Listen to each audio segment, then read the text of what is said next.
നമസ്കാരം. മലയാളി വാർത്ത ഇൻസൈഡിലേക്ക് സ്വാഗതം. ഇന്ന് ഇൻസൈഡിനോടൊപ്പം ചില സത്യങ്ങളെക്കുറിച്ച് വീണ്ടും ആവർത്തിച്ച് തനിക്കറിയാവുന്ന സത്യങ്ങളെക്കുറിച്ച് വീണ്ടും മനുഷ്യരിലേക്ക് എത്തിക്കാൻ, ഇവിടുത്തെ ജനങ്ങളിലേക്ക് എത്തിക്കാൻ നമ്മളോടൊപ്പം കലാഭവൻ ശോഭി അദ്ദേഹം നമ്മളോടൊപ്പം ചേരുന്നുണ്ട്. എന്റെ ആദ്യത്തെ ചോദ്യം താങ്കളെക്കുറിച്ച് തന്നെയാണ്. ഒരു കുടുംബാംഗം ഒരു കുടുംബാംഗം എങ്ങനെ പ്രവർത്തിക്കുമോ, അല്ലെങ്കിൽ ഒരു അച്ഛനും അമ്മയും എങ്ങനെ തന്റെ മകന് വേണ്ടി ഇത്രയും വർഷം കാത്തിരിക്കുമോ, അതുപോലെയുള്ള ഒരു പോരാട്ടമാണ് താങ്കൾ നടത്തിക്കൊണ്ടിരിക്കുന്നത്. താങ്കൾ ഇനി കേൾക്കാത്ത ചീത്തപ്പേരില്ല, ഒറ്റപ്പെടലില്ല, തെറിവിളികളില്ല എന്ന് വേണമെങ്കിൽ പറയാം. പക്ഷെ ഇതിനൊക്കെ തന്നെ അടിസ്ഥാനം താങ്കൾക്ക് അറിയാവുന്ന ഒരു സത്യമാണ്. അതാണ് പരമപ്രധാനമെന്ന് താങ്കൾ ഇപ്പോഴും അടിയുറച്ച് വിശ്വസിക്കുന്നുണ്ട്. ഇത്രയും വർഷം ഒരു തരത്തിൽ പോലും ഏതൊരു ചാനൽ വിളിച്ചാലും ഈ ഒരു വിഷയത്തെക്കുറിച്ച് സംസാരിക്കാൻ താങ്കളെ വിളിച്ചാലും താങ്കൾക്ക് ഒരു മടിയും ഇല്ലാതെ സംസാരിക്കുകയാണ്. ഇതിനെക്കുറിച്ച് പറയാൻ എത്ര ദൂരം പോലും സഞ്ചരിക്കാൻ താങ്കൾക്ക് ഒരു മടിയുമില്ല. അതാണ് എന്നെ അത്ഭുതപ്പെടുത്തുന്നത്. ഈ രക്തബന്ധം പോലും പല സമയങ്ങളിലും ഇത്രയും വർഷം കഴിയുമ്പോൾ ഇല്ല, ഞങ്ങൾ ഇനി അതിലോട്ടൊന്നുമില്ല, വെറുതെ എന്റെ പേര് വലിച്ചിഴക്കരുത്, താല്പര്യമില്ല എന്ന് പറഞ്ഞ് മാറി നിൽക്കുന്ന ഘട്ടത്തിൽ താങ്കൾ പറയാണ്, എനിക്കറിയാവുന്ന കാര്യം ഞാൻ പറയും, ശക്തമായി തന്നെ പറയും, അതിന് എവിടെയും പറയും, അത് എത്ര കാലമായാലും പറഞ്ഞുകൊണ്ടേയിരിക്കുമെന്ന് പറയുന്നു. എന്തുകൊണ്ട് മടുക്കാതെ ഇങ്ങനെ ഈ ഒരു കേസിന് പിന്നാലെ ഓടിക്കൊണ്ടിരിക്കുന്നു? ഞാൻ എൻ്റെ 13ാമത്തെ വയസ്സിൽ കലാഭവനിൽ ആബേലച്ചൻ്റെ കൂടെ കൂടിയതാണ്. ആബേലച്ചൻ്റെ വളർത്തുപുത്രൻ എന്നാണ് എന്നെ അറിയപ്പെട്ടുകൊണ്ടിരുന്നത്. അച്ഛൻ്റെ മരണം വരെ ഒന്നും പ്രശ്നങ്ങൾ ഉണ്ടായില്ല. മരണശേഷം കലാഭവനിലുള്ള ഉണ്ടായ ചില ആഭ്യന്തര പ്രശ്നങ്ങൾ എന്നെയും ചില കേസുകളിലേക്ക് എത്തിച്ചിട്ടുണ്ട്. അപ്പം അതൊന്നും ഇതിൻ്റെ വിഷയമല്ല, അതിലേക്ക് കിടക്കണില്ല. അപ്പം അങ്ങനെ ഒരു മഹാനായ ഒരു മനുഷ്യൻ്റെ വളർത്തുപുത്രനായി ജീവിച്ചുകൊണ്ട് എനിക്ക് ചില കാര്യങ്ങൾക്ക് ചില നിർബന്ധങ്ങളും നിബന്ധനകളും ഒക്കെ ഉണ്ട്. അത് വിട്ടിട്ട് ഒരു അക്ഷരം പോലും അങ്ങോട്ടും ഇങ്ങോട്ടും വ്യതിചലിക്കാനായിട്ട് ഞാൻ തയ്യാറുമല്ല. ഇത് ഞാൻ വഴിമധ്യേ കണ്ട ഒരു കാര്യമാണ്, യാദൃശ്യമായിട്ട് കണ്ട ഒരു കാര്യമാണ്. ആ കണ്ട കാര്യം ഞാൻ ആദ്യം പറഞ്ഞപ്പോൾ ഇപ്പം മാഡം പറഞ്ഞ മാതിരി തന്നെ ഒത്തിരി എനിക്ക് പോലും ആശ്ചര്യം തോന്നിയിട്ടുണ്ട്. എന്നെക്കുറിച്ച് ഇങ്ങനെ എന്തിനാ ആൾക്കാർ പറയണത്. ആകപ്പാടെ കുറച്ച് സാമ്പത്തിക പ്രശ്നങ്ങൾ എനിക്കുണ്ട്. അത് ഞാൻ സ്വന്തമായിട്ട് ഉണ്ടാക്കിയല്ല, കലാഭവനിൽ നിന്നുണ്ടായ പ്രശ്നങ്ങളാണ്. അത് കലാഭവൻ തന്നെയായിട്ട് തീർക്കേണ്ടി വരും എപ്പോഴാണെങ്കിലും. അല്ലാണ്ട് ഞാൻ സ്വന്തം ഉണ്ടാക്കിയ ബാധ്യതകളൊന്നുമല്ല. അല്ലാണ്ട് എൻ്റെ പേരിൽ വേറെ പെറ്റി കേസുകൾ വേറെ കാര്യങ്ങളൊന്നുമില്ല. ഇതല്ലാണ്ട് വേറെ ഒന്നുമില്ല. അതൊക്കെ നിസ്സാരമായിട്ട് തീർന്നു പോകാനുള്ള പ്രശ്നങ്ങളേ ഉള്ളൂ. അപ്പൊ അതുകൊണ്ട് തന്നെ പിന്നെ ഈ ബാലുവിന്റെ അച്ഛനും അമ്മയായിട്ട് ആരെങ്കിലും ഒരു തവണ കണ്ട് സംസാരിച്ചിട്ടുണ്ടെങ്കിൽ അവരുടെ ഒരു കാര്യത്തിന് നമ്മൾ എന്തെങ്കിലും നിന്ന് കഴിഞ്ഞാൽ പുറകോട്ടേക്ക് പോകാൻ നമുക്ക് തോന്നില്ല. അവർ ശരിക്കും അനാഥരായിട്ട് നിൽക്കണ ഒരു ആൾക്കാരാണ്. കാരണം വെച്ചാൽ സപ്പോർട്ട് ചെയ്യാൻ വേറെ ആൾക്കാരൊക്കെ ഉണ്ടോയെന്ന് എനിക്കറിയില്ല. എപ്പോഴാണെങ്കിലും അവർ ഒറ്റയ്ക്ക് നിൽക്കണയാണ് ഞാൻ കണ്ടേക്കണത്. ഈ 6 വർഷത്തിൻ്റെ ഇടയ്ക്ക് ഉണ്ണിച്ചേട്ടൻ എന്നെ വിളിക്കാത്ത ആഴ്ചകളില്ല. എല്ലാ ആഴ്ചയിലും എന്നെ വിളിക്കാറുണ്ട്. ഒരു കാരണവശാലും അതൊന്നും മുടക്കിയിട്ടില്ല. എപ്പോഴും നല്ല സപ്പോർട്ടും എനിക്ക് തന്നിട്ടുണ്ട്. ഇന്നലെ ഞാൻ അദ്ദേഹത്തെ വീട്ടിൽ പോയി കണ്ട് ഒരു 1.5 മണിക്കൂർ സംസാരിച്ചിട്ട് തന്നെ പോകുന്നത്. എന്തായാലും ഈ കേസിന് ഞാൻ ഈ 6 വർഷം നിന്നെങ്കിൽ ഇനി ഒരു 6 വർഷം കൊണ്ട് നിൽക്കേണ്ട വന്നാലും ഇത് തെളിയിച്ചിട്ട് ഞാൻ പുറത്തേക്ക് പോകുള്ളൂ. ഈ ഒരു 6 വർഷത്തെ യാത്ര എന്ന് പറയുന്നത്, അത് ഞാൻ ആദ്യം മുതൽ താങ്കളെ കുറിച്ച് തന്നെ ചോദിക്കുന്ന വെച്ച് കഴിഞ്ഞാൽ, ഇപ്പോഴുള്ള സമൂഹം അങ്ങനെയാണല്ലോ, സ്വാർത്ഥ താല്പര്യങ്ങൾക്ക് വേണ്ടി സ്വന്തം ജീവിതം, ഞാൻ എന്റെ കുടുംബം, ഞാൻ എന്റെ സന്തോഷം എന്ന് ചിന്തിക്കുന്ന ഒരു സമൂഹത്തിലാണ് നമ്മൾ ഉള്ളത്. ഇപ്പോൾ അടുത്തിടെയുള്ള പല കാര്യങ്ങൾ, പല കേസുകൾ നമ്മൾ നോക്കുന്ന നവീൻ ബാബുവിന്റെ അടക്കമുള്ള പല കേസുകൾ നോക്കിയാലും അത്തരം ഒരു സ്വാർത്ഥ താല്പര്യം എവിടെയൊക്കെ നമ്മൾ കാണുന്നുണ്ട്. ആ ഘട്ടത്തിലാണ് താങ്കൾ പറയുന്നത് താങ്കളുടെ ശരിയാണ്, അത് ശരിയാണെന്ന് തെളിയിക്കുന്ന സാഹചര്യം കണ്ട സത്യമാണ്. തീർച്ചയായിട്ടും എല്ലാവർക്കും അവരുടെ കണ്ണിൽ കാണുന്നതാണല്ലോ സത്യം എന്ന് പറയുന്നത്. അപ്പോൾ ആ ഒരു സത്യത്തിൽ മുറുക്കെ പിടിച്ചുകൊണ്ട് താങ്കളുടെ ഈ ഒരു 6 വർഷത്തെ യാത്ര എങ്ങനെയായിരുന്നു? അതായത് ഈ ജീവന് ഭയമില്ലായിരുന്നു? ജീവന് അങ്ങനെ ഭയന്നിട്ടില്ല. പക്ഷെ ഈ പറഞ്ഞ മാതിരി ഒത്തിരി വധശ്രമങ്ങളൊക്കെ എനിക്ക് നേരെ ഉണ്ടായിട്ടുണ്ട്. പിന്നെ അങ്ങനെ നിന്നപ്പോൾ ബഹുമാനപ്പെട്ട കേരള ഹൈക്കോടതി എനിക്ക് നിലവിൽ പോലീസ് സംരക്ഷണമുണ്ട്. പോലീസ് വിളിക്കുന്ന സ്ഥലത്തൊക്കെ കൂടെ വരും. നേരത്തെ കണ്ടിന്യൂസ് ആയിട്ടുണ്ടായിരുന്നു. പിന്നെ നമ്മളത് വേണ്ടെന്ന് പറഞ്ഞു. ഇപ്പം നമ്മളിപ്പോൾ കലാഭവന്റെ സ്റ്റേജ് ഷോകൾക്കൊക്കെ പോകുമ്പോൾ അതിന് നമ്മൾ പറയുന്ന സ്ഥലത്തേക്കൊക്കെ അവർ തന്നെ ഉണ്ട്. ചില സ്ഥലത്ത് അവർ നമ്മളോട് പോകണ്ടെന്ന് പറയുന്നുണ്ട്. അവിടേക്ക് പോകണ്ടെന്ന് പറയുന്നുണ്ട്. അങ്ങനെയുള്ള സ്ഥലത്ത് നമ്മൾ പോകുന്നില്ല. പിന്നെ ഞാൻ ഈ എപ്പോഴും റോഡ് മാർഗം തന്നെ ഡ്രൈവ് ചെയ്ത് യാത്ര ചെയ്യുന്ന ആളാണ് എപ്പോഴാണെങ്കിലും.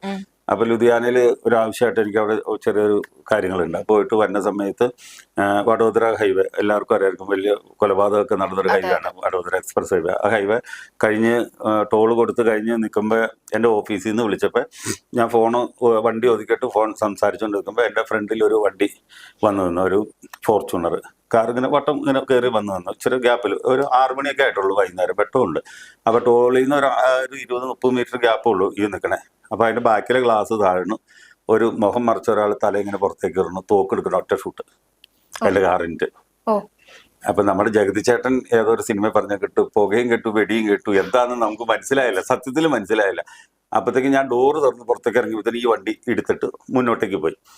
ആ ഇറങ്ങി ഞാൻ നോക്കണ സമയത്ത് പുറകെ വന്ന ഒരു വണ്ടിക്കാരനെ ഡോറ് തുറന്നിട്ട് ബാക്കി ചവിട്ടി. ഞാൻ ശരിക്കും വീണു. എനിക്കിപ്പോൾ ഈ ബ്ലഡ് വൊമിറ്റ് ഒക്കെ കുറെ പ്രശ്നങ്ങളൊക്കെ ഉണ്ടായി. അപ്പൊ ഈ കാറ് BMW ആയിരുന്നു, അതിന്റെ ഗ്ലാസ് ബുള്ളറ്റ് പ്രൂഫ് ആയതുകൊണ്ട് മാത്രമാണ്. പക്ഷെ ഞാൻ ഇരിക്കുകയാണെങ്കിൽ കറക്റ്റ് ഇവിടെ കൊള്ളും. അത്രയും ഷാർപ്പായിട്ട് അതിന് കേസ് നടക്കണ്ട. അത് എന്നെ അതുകൊണ്ട് അന്വേഷിക്കേണ്ടെന്ന് എനിക്ക് തോന്നുന്നു. അത് നമ്മൾ അന്ന് തന്നെ കംപ്ലൈന്റ് ഇമെയിൽ വഴി ചെയ്ത്, പിന്നെ നാട്ടിൽ പല പ്രാവശ്യം ഉണ്ടായിരുന്നു. ഇപ്പൊ ഇതിന്റെ ഇത് വാർത്ത വന്നു കഴിഞ്ഞപ്പോൾ കഴിഞ്ഞ തിങ്കളാഴ്ച ഫോണിൽ വിളിച്ചിട്ട് പറഞ്ഞിട്ടുണ്ട് 30 ദിവസത്തിനുള്ളിൽ എന്നെ ചിതയിലേക്ക് വെക്കുമെന്ന് പറഞ്ഞേക്കണേ, ചിതയിലേക്ക് വെക്കുമെന്ന് പറഞ്ഞേക്കണേ. ഞാൻ ചിരിച്ചു. 2 ദിവസം കഴിഞ്ഞപ്പോൾ പിന്നെയും പുള്ളി വിളിച്ചു. അപ്പൊ ഈ കോളൊക്കെ നമ്പറില്ലാണ്ട് വേണ്ട കോളുകളാണ്. വിളിച്ചു കഴിഞ്ഞപ്പോഴത്തേനും ഞാൻ ചോദിച്ചു, നിങ്ങൾ എന്തെങ്കിലും ഒന്ന് ചെയ്തോ? ഇപ്പൊ ചെയ്യുകയാണെങ്കിൽ ഞാൻ ജയിക്കും, ഞാൻ മരിച്ചാലും ഇപ്പൊ ഈ കേസ് ജയിക്കും എന്ന് പറഞ്ഞു. ശരിയല്ലേ? ഇപ്പൊ എനിക്ക് എന്തെങ്കിലും അരുതാത്ത് സംഭവിച്ചിട്ടുണ്ടെങ്കിൽ ഈ കേസ് തെളിയിച്ചിട്ട് കഴിഞ്ഞ് ജനം സമ്മതിക്കുള്ളൂ, അല്ലേ? കാരണം വെച്ച് കഴിഞ്ഞാൽ നമ്മൾ ഈ പറഞ്ഞിട്ട് തന്നെ ഇത്രയും നല്ല സപ്പോർട്ട് കിട്ടണം. പിന്നെ എനിക്ക് എന്തെങ്കിലും അപകടം പറ്റിക്കഴിഞ്ഞാൽ ഞാൻ ഇല്ലെങ്കിലും ജനം ഈ കേസ് തെളിയിപ്പിക്കും. തീർച്ചയായിട്ടും. കാരണം കഴിഞ്ഞ ദിവസം നമ്മൾ താങ്കളുടെ ഒരു അല്ലെങ്കിൽ താങ്കൾ പറയുന്ന ഓരോ വാക്കുകളും കേൾക്കാൻ മറ്റാരുമില്ലെങ്കിലും ഇവിടുത്തെ സാധാരണക്കാരായ ജനങ്ങളുണ്ട് എന്ന് വലിയ വാസ്തവം തന്നെയാണത്. കാരണം ഈ പറയുന്ന പോലെ ബാലഭാസ്കർ എന്നൊക്കെ പറയുന്നത് നേരിട്ട് ആർക്കും അറിയെങ്കിൽ പോലും എല്ലാവരുടെയും പ്രിയപ്പെട്ട ഒരു വ്യക്തി തന്നെയായിരുന്നു, കലാകാരൻ തന്നെയായിരുന്നു. അതെ, യാതൊരുവിധ സംശയവുമില്ല. കാരണം സ്വന്തം വീട്ടിലൊരു മകൻ മരിച്ചതുപോലെയാണ് ബാലഭാസ്കറിന്റെ മരണം കേട്ട് എല്ലാവരും അതിനോട് പ്രതികരിച്ചത്, വൈകാരികമായി പ്രതികരിച്ചത്. അതുകൊണ്ട് തന്നെ അദ്ദേഹത്തിനോടൊപ്പം അദ്ദേഹത്തിന് വേണ്ടി, നീതിക്ക് വേണ്ടി നിൽക്കുന്ന താങ്കളുടെ ഓരോ വാക്കുകളും താങ്കൾ അങ്ങനെ നിൽക്കണമെന്ന് പറയാനും പ്രചോദിപ്പിക്കാനും ഇവിടുത്തെ സാധാരണക്കാരായ ജനങ്ങൾ ഉണ്ട് എന്ന കാര്യത്തിൽ സംശയമില്ല. ഈ ഒരു ഘട്ടത്തിൽ ഇപ്പോൾ നമ്മൾ വീണ്ടും ചർച്ച ചെയ്യുകയാണ്, 6 വർഷങ്ങൾക്ക് ശേഷം വീണ്ടും ചർച്ച ചെയ്യുകയാണ്. പോലീസ് ഒരു ഫുൾ സ്റ്റോപ്പ് ഇട്ടിടത്ത് നിന്ന് വീണ്ടും തുടരുകയാണ്. ഇപ്പോൾ ഈ അർജുന്റെ കേസ്, പോലീസ് ഈ സ്വർണവുമായി പിടികൂടിയ അർജുന്റെ കേസിൽ ആദ്യം ഇവർ പറഞ്ഞു നിർത്തിയത് ഇതിന് ബാലഭാസ്കറിന്റെ കേസുമായി യാതൊരു ബന്ധവുമില്ല എന്നാണ്. അങ്ങനെയാണ് പറഞ്ഞു വെച്ചത്. അതിലേക്ക് പോകേണ്ടതില്ല എന്നാണ് പറഞ്ഞത്. പക്ഷെ താങ്കൾ വീണ്ടും അത് സംസാരിച്ചുകൊണ്ടേയിരിക്കുന്നു. കാരണം അല്ല, പോലീസ് ഇപ്പൊ അത് പറയേണ്ട കാര്യമില്ല. കാരണം പോലീസിന്റെ കയ്യിലില്ല ഇപ്പൊ ഇത്. കേരള പോലീസിന്റെ കയ്യിൽ ബാലഭാസ്കറിന്റെ കേസ് ഇല്ല. കാരണം വെച്ച് കഴിഞ്ഞാൽ CBIയുടെ കയ്യിലാണ് അത് നിൽക്കുന്നത്. അപ്പൊ പോലീസ് അത് അന്വേഷിക്കേണ്ട കാര്യമില്ല എന്ന് പറഞ്ഞു കഴിഞ്ഞാൽ നമ്മള് വേറെ നെഗറ്റീവായിട്ട് എടുക്കേണ്ട കാര്യമില്ല. പോലീസുകാരും ആ ഉദ്യോഗസ്ഥർ, എനിക്ക് തന്നെ മലപ്പുറം DYSP ആരാണ് അത് പറഞ്ഞത് എനിക്ക് തന്നെ, ഞാൻ കേട്ടിരുന്നു. അപ്പൊ അതിന് ആൾക്കാർ കമന്റ് ഒക്കെ എഴുതിയിട്ടുണ്ട്. അത് പക്ഷെ അദ്ദേഹം പറഞ്ഞത് പറഞ്ഞു പോയപ്പോ പറഞ്ഞ പോലീസ് ഇത് അന്വേഷിക്കേണ്ട ആവശ്യമില്ലാന്ന്. കാരണം വെച്ച് കഴിഞ്ഞാൽ അദ്ദേഹം ചിലപ്പോൾ ഉദ്ദേശിച്ച അവരുടെ കയ്യിലല്ല. ഇപ്പൊ പോലീസിന് ആ കേസ് അന്വേഷിക്കാൻ സാധിക്കില്ല. കാരണം ഇപ്പൊ ആ കേസ് അന്വേഷിക്കുന്ന CBIക്ക് മാത്രമേ പറ്റുള്ളൂ. CBI പക്ഷെ സൈലന്റ് ആയിട്ടാണ് നിൽക്കുന്നത്, ഇപ്പോഴും സൈലന്റ് ആയിട്ട് നിൽക്കണേ. പോലീസ് അല്ല, CBI അല്ല, ആരും ഇത് അന്വേഷിക്കേണ്ടെന്ന് പറഞ്ഞാൽ ഞാൻ സംസാരിക്കും. എനിക്ക് കിട്ടണ സമയത്തൊക്കെ ഞാൻ സംസാരിക്കും. എനിക്ക് എന്തെങ്കിലും അപ്ഡേഷൻ കിട്ടേണ്ടി അതൊക്കെ ഞാൻ എൻ്റെ ഗ്രൂപ്പിലുള്ള മാധ്യമങ്ങൾക്ക് ഇട്ട് കൊടുക്കണം. അന്ന് ഞാൻ എൻ്റെ ഫേസ്ബുക്കിൽ ഇടുന്നുണ്ട്. കാരണം അല്ലെങ്കിൽ കുറെ കാലം കഴിയുമ്പോൾ നമ്മൾ പറയുമ്പോൾ എന്തുകൊണ്ട് അന്ന് പറഞ്ഞില്ല എന്ന് ചോദിക്കും. എൻ്റെ ഓഫീസിൽ 153 എന്ന് പറഞ്ഞൊരു ഫയലുണ്ട്, 153 നമ്പർ. അത് ബാലഭാസ്കർ, വയലിനിസ്റ്റ് ബാലഭാസ്കർ എന്ന് അതിനെ എഴുതി വെച്ചിട്ടുണ്ട്. ഇപ്പൊ ആ ഫയൽ ഇപ്പൊ ഇത്രയായി. അതിൻ്റെ അകത്ത് ഡോക്യുമെന്റ്സുകൾ മുഴുവൻ വെച്ചേക്കണം. നമ്മളെല്ലാം എവിഡൻസ് ആക്കിയിട്ട് ആണ് വെച്ചിരിക്കുന്നത്. അപ്പൊ അത് നമ്മൾ പൊറോട്ടയ്ക്ക് ചിന്തിക്കേണ്ടത്, നിങ്ങൾ ആരും ചിന്തിക്കേണ്ട. ഞാൻ അങ്ങനെയാണെങ്കിൽ ഇപ്പോഴും കഴിഞ്ഞ ദിവസം ഞാൻ ഓഫീസിലില്ലായിരുന്നു, സ്റ്റാഫ് ഉണ്ട്, എൻ്റെ ഒരു പേഴ്സണൽ സ്റ്റാഫ് ഉണ്ട്, രേഖ എന്ന് പറഞ്ഞ്. അപ്പൊ പുള്ളിക്കാരത്തിയുടെ അടുത്ത് എന്നെ അന്വേഷിച്ച് തന്നിട്ട് ഈ ബാഗ് തുറന്ന് കാണിച്ചു എന്നാണ് സ്വർണം. ഇത് കൊടുക്കാം, പുള്ളിയോടൊന്ന് സഹകരിക്കാൻ പറഞ്ഞുകൊണ്ട്. അപ്പൊ ഞാൻ സ്ഥലത്തില്ല, വിളിച്ചു തരാന്ന് പറഞ്ഞപ്പോൾ അവർ ഒരാഴ്ച കഴിഞ്ഞ് വരാമെന്ന് പറഞ്ഞു. എൻ്റെ സ്റ്റാഫാണ് രേഖ, അവരെൻ്റെ പേഴ്സണൽ സ്റ്റാഫ്. അവർ എന്നെ വിളിച്ചു പറഞ്ഞ ഒരു ബായികായിട്ട് 2 ചേട്ടന്മാരും വന്നൊരു കാറിൽ വന്നിറങ്ങി, നല്ല നല്ല ആൾക്കാർ, കാണാൻ മാന്യന്മാരായിട്ടുള്ള. സോബി ഉണ്ടോയെന്ന് ചോദിച്ചു. ഇല്ല, പുറത്ത് പോയേക്കുക, മറ്റന്നാളെ വരുള്ളൂ എന്ന് പറഞ്ഞു. വില്ലും പറയണമെന്ന് ചോദിച്ചപ്പോൾ പറഞ്ഞു അകത്തേക്ക് കയറുമെന്ന് പറഞ്ഞു. വന്നു കഴിഞ്ഞിട്ട് പറഞ്ഞു എങ്ങനെയെങ്കിലും ആ കേസിലൊന്ന് സൈലന്റ് ആയിട്ട് നിൽക്കാൻ പറയാൻ. അതിലൊരു ബാഗ്, ഇത്രയുള്ള ചെറിയ ബ്രീഫ് കേസ് ബാഗ് പറഞ്ഞത് ഇത് സോബിക്ക് ഞങ്ങൾ ഗിഫ്റ്റായിട്ട് കൊടുക്കാം, സൈലന്റ് ആയിട്ടിരിക്കാൻ പറഞ്ഞു എന്നാ പറഞ്ഞു. നമ്മളിഞ്ചി ഇതൊക്കെ എന്തെന്നും പറഞ്ഞുകൊണ്ട് ആൾക്കാരുടെ അപ്പൊ ഇങ്ങനെ മധ്യസ്ഥത്തിന് സംസാരിക്കാൻ വന്നവരെ നമുക്ക് പിടിച്ചകത്തിടാൻ പറ്റില്ലല്ലോ. അതൊരു പറ്റുന്ന കാര്യമല്ല. പിന്നെ പണ്ടും ഞാൻ ഈ കോംപ്രമൈസിന് വന്ന ഒരു സ്ത്രീയുടെ കാര്യം പറഞ്ഞിട്ടുണ്ട്. ഇസ്രായേൽ ജോലി ചെയ്യണ കോതകുളം സ്വദേശിന്. അവരിപ്പോ UK കണ്ട കുടുംബസമേതം പോയി. എങ്ങനെ പോയി? അവർക്ക് അതിനുള്ള യോഗ്യത ഒന്നുള്ളതല്ല, വിദ്യാഭ്യാസം വളരെ കുറഞ്ഞാണ്. സാധാരണ ജനറൽ നഴ്സിംഗ് മാത്രം പഠിച്ച ഒരു സ്ത്രീയാണ് അവരെങ്ങനെ പോയി? പിന്നെ ഈ കേസിലൊക്കെ ആദ്യം സപ്പോർട്ട് ചെയ്യുന്നവരൊക്കെ ഇപ്പോഴത്തെ പൊസിഷൻ നിങ്ങളൊന്ന് ആലോചിച്ച് നോക്കുക, സംസാരിച്ചോണ്ട് വന്നവരൊക്കെ. പക്ഷെ നമുക്ക് ഇപ്പൊ ഈ പറഞ്ഞമാതിരി പൈസക്ക് ആവശ്യമില്ല എന്നൊന്നും ഞാൻ പറയുന്നില്ല. പൈസക്ക് എല്ലാ മനുഷ്യരെ പോലെ എനിക്കും ആവശ്യമുണ്ട്. പക്ഷെ ഈ പൈസ മേടിച്ചിട്ട് ഞാൻ ഒരു കാര്യത്തിനും ഞാൻ നിൽക്കില്ല. സത്യം ജയിക്കും, എന്റെ കാലശേഷമാണെങ്കിലും ജയിക്കും. ഞാൻ അന്ന് പറഞ്ഞു തന്നെ. ഇപ്പൊ നിങ്ങളുടെ ചാനലിലാണെങ്കിലും എനിക്ക് വേണേ ഒരു 10 ലക്ഷം പേര് കണ്ട ഒരു ഇതുണ്ടായിരുന്നു 2 വർഷം 1.5 വർഷം മുമ്പ് എടുത്ത്. അത് എന്താണ് പറഞ്ഞേക്കണത് നിങ്ങളിപ്പോ ചോദിക്കുമ്പോൾ അത് തന്നെ ഞാൻ പറയുന്നത്. നമ്മളൊന്നും ഫാബ്രിക്കേറ്റ് ചെയ്തിട്ടില്ല അതിൻ്റെ അകത്ത്. തീർച്ചയായിട്ടും ഇപ്പോൾ ഈ ഒരു ഘട്ടത്തിൽ ഒരു 6 വർഷം കഴിയുമ്പോൾ കാര്യങ്ങൾ ഈ ബാലഭാസ്കർ അദ്ദേഹത്തിന്റെ ഭാര്യയിലേക്ക് വിരൽ ചൂണ്ടുകയാണ്. എന്ത് തോന്നുന്നു താങ്കളുടെ ഒരു അഭിപ്രായം അതിലോട്ട് എങ്ങനെ? അത് പറഞ്ഞ ഈ സത്യങ്ങളൊക്കെ എല്ലാ കാലവും മൂടി വെക്കാൻ പറ്റില്ല. ഇത്ര നാളും അവരുടെ പേര് പറയാണ്ടിരുന്നിട്ട് ഇപ്പൊ എല്ലാ മാധ്യമങ്ങളും പറഞ്ഞു തുടങ്ങിയില്ലേ. ഈ ഘട്ടത്തിലെങ്കിലും അവർ സംസാരിക്കണ്ടേ? കാരണം വെച്ച് കഴിഞ്ഞാൽ ഇതിൻ്റെ അകത്ത് ശരിക്കും സത്യം ഇപ്പൊ പറയാൻ പറ്റുന്ന ഒരാൾ അവർ മാത്രം. അവർ പറയണം, സത്യമായിരിക്കണം പറയണത്. ശരിക്കും പറഞ്ഞാൽ ആ അപകടം നടന്നപ്പോ നമ്മൾ ഈ 6 വർഷം മുമ്പ് ഇത് സംസാരിച്ചുകൊണ്ടിരിക്കുന്ന സമയത്ത് അവർ ഒരു വാക്ക് വന്ന് പറഞ്ഞാൽ മതി, ഞാൻ കണ്ടതൊന്നും ശരിയല്ല, അയാൾ വേറെ എന്തോ താല്പര്യം കൊണ്ട് പറഞ്ഞാന്ന് പറഞ്ഞാൽ അന്ന് ജനങ്ങൾ അന്ന് വിശ്വസിച്ചാണ്. പക്ഷെ ഇനി അത് പറഞ്ഞാൽ ചിലപ്പോൾ ജനം വിശ്വസിക്കില്ല. അപ്പൊ അതെന്തുകൊണ്ട് അവർ പറയാത്തത്? അരുതാത്ത എന്തോ ഞാൻ ആ സമയത്ത് കണ്ടു, അതുകൊണ്ടല്ലേ അവര് പറയാത്തത്. ഇന്ന് അവരെന്നെ എതിർത്തിട്ടില്ല. ഞാൻ പറഞ്ഞ ഒരു കാര്യങ്ങൾ അവർ എതിർപ്പ് ആരോടും പറഞ്ഞിട്ടില്ല. പിന്നെ എന്തായിരിക്കും അവർ 2 കാരണങ്ങൾ കൊണ്ടാണ് അവര് ഈ സംസാരിക്കാത്തതെന്നാണ് ഞാൻ മനസ്സിലാക്കുന്നത്. ഒന്ന്, ഇതിൻ്റെ അകത്ത് അവർക്ക് 100% അവര് ഇൻവോൾവ്മെന്റ് ഉണ്ടാവും. ഈ ഒരു ആക്സിഡന്റിന്റെ കാര്യത്തിലല്ല, ഈ ഗോൾഡ് സ്മഗ്ലിങ്ങിന്റെ കാര്യത്തിലുണ്ടാവും. അതല്ലെങ്കിൽ അവർ ആരുടെയെങ്കിലും വലയത്തിലായിരിക്കും. ആരെങ്കിലും അവരെ സൈലന്റ് ആക്കി ഇരുത്തിയിട്ടുണ്ടാവും, സംസാരിക്കരുതെന്നും പറഞ്ഞുകൊണ്ട്. ഈ ഇതിന്റെ സഹതാപത്തിന്റെ സീസണൊക്കെ കഴിഞ്ഞു എന്ന് നമ്മുടെ തമ്മനം ജോയി പറഞ്ഞ മാതിരി ആ സീസണൊക്കെ കഴിഞ്ഞു. 6 വർഷമായില്ലേ. ഇനിയെങ്കിലും അവർക്ക് ജയിപ്പിക്കണമെന്നുണ്ടെങ്കിൽ നമ്മൾ ഈ പറഞ്ഞ മാതിരി വിജയിപ്പിക്കണമെന്നുണ്ടായിരുന്നെങ്കിൽ അവരൊന്ന് ഇറങ്ങി വന്നായിരുന്നു ഈ കേസ് വിജയിച്ചേനെ. പിന്നെ CBI 2ാം വകുപ്പിന്റെ ആൾക്കാർ ചെന്ന സമയത്ത് എന്നോട് ചോദിച്ചു, സോബി 6 വർഷമായി, ഇതെങ്ങനെ ഞങ്ങൾ വിജയിപ്പിക്കുന്നു വെച്ചു. ഞാൻ ഇപ്പൊ ചോദിച്ചേ, 28 വർഷത്തിന് ശേഷമാണ് അഭയ കേസ് നിങ്ങൾ തന്നെ വിജയിപ്പിച്ചത് അല്ലേ? അപ്പൊ ഇതിന് നമുക്ക് എവിഡൻസുകളൊക്കെ ഒത്തിരി പോയിട്ടുണ്ടാവും. ആ മരം നിന്ന സ്ഥലത്ത് വേണ്ടി ഹൈവേക്ക് പോയില്ലേ, സ്ഥലം പോയി ഇല്ല. ഞാൻ പറഞ്ഞു എന്നാലും അന്നത്തെ ഡോക്യുമെന്റുകളൊക്കെ ഉണ്ടാവൂല. അപ്പൊ ഞാൻ അവരോട്, അപ്പൊ സോബിക്ക് എന്താണ് ഇതിന്റെ അകത്ത് ആവശ്യം, ഞങ്ങൾ ഇന്ന് എന്താ ആവശ്യം എന്ന് വെച്ചു. ഞാൻ പറഞ്ഞു, നിങ്ങൾക്ക് പ്രതികളെ ഇപ്പൊ പിടിക്കാൻ പറ്റുമോന്നും പറ്റും എനിക്കറിയില്ല. കാരണം ഞാനൊരു ഫാക്റ്റാ പറഞ്ഞത്. കാരണം ഇത്രയും വർഷമായി എല്ലാവരും പല രീതിയിലും എന്തെങ്കിലും മാറ്റി തേക്കേണ്ട ഒക്കെ ആയിട്ടുണ്ട്. അപ്പൊ അതിനുള്ള മാനുഷിക ശക്തി ഒന്നും CBIക്ക് ഉണ്ടെന്ന് എനിക്ക് തോന്നുന്നില്ല. പക്ഷെ ക്രൈം നടന്നിട്ടുണ്ടെന്ന് നിങ്ങൾക്ക് പറയാം.